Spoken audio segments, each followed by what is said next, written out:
وبالحق أنزلناه وبالحق نزل وما أرسلناك إلا مبشرا ونذيرا.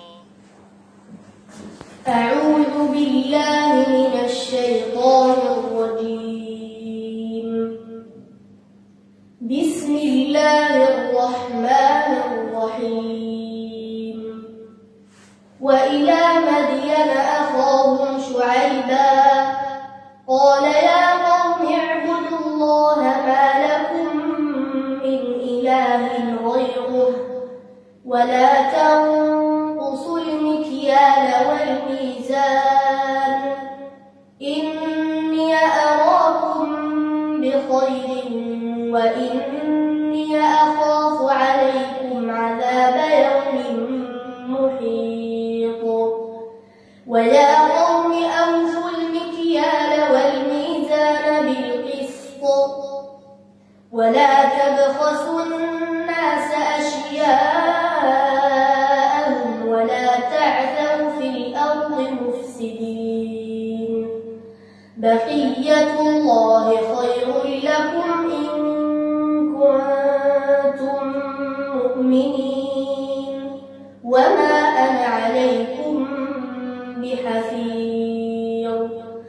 قالوا يا شعيب أصلواتك تأمرك أن نترك ما يعبد آباؤنا أو أن نفعل في أموالنا ما نشاء إنك لأنت الحليم الرشيد.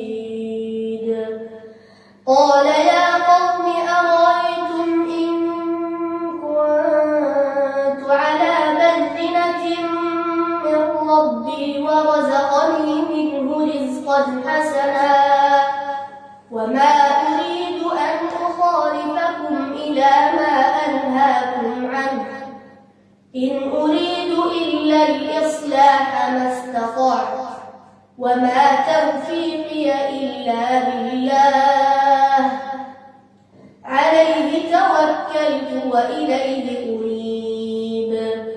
ويا قوم لا يجرمنكم شقاقي أن يصيبكم مثل ما أصاب قوم نوح أو قوم هود أو قوم صالح وما قوم لوط منكم ببعيد. واستغفروا ربكم ثم توبوا إليه إن ربي رحيم ودود. قالوا يا شعيب ما نفقه كثيرا مما تقول وإنا لنراك فينا ضعيفا ولولا رهطك لرجمناك وما أنت علينا بعزيز. قال يا قوم أرهطي أعز عليكم من الله واتخذتموه وراءكم ظهريا إن ربي بما تعملون محيط. ويا قوم اعملوا على مكانتكم إني عامل سوف تعلمون من يأتيه عذاب يخزيه ومن هو كاذب وارتقبوا إني معكم رقيب. ولما جاء أمرنا نجينا شعيبا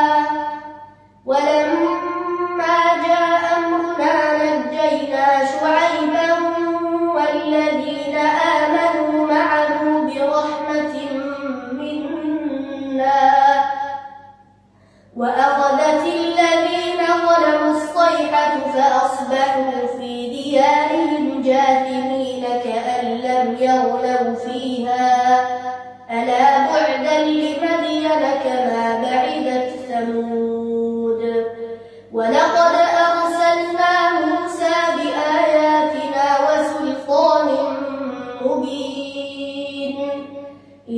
فرعون وملئه فاتبعوا أمر فرعون وما أمر فرعون برشيد يقدم قومه يوم القيامة فأوردهم النار وبئس الورد المورود وأتبعوا في هذه لعنة ويوم القيامة بئس الرفد المرفود.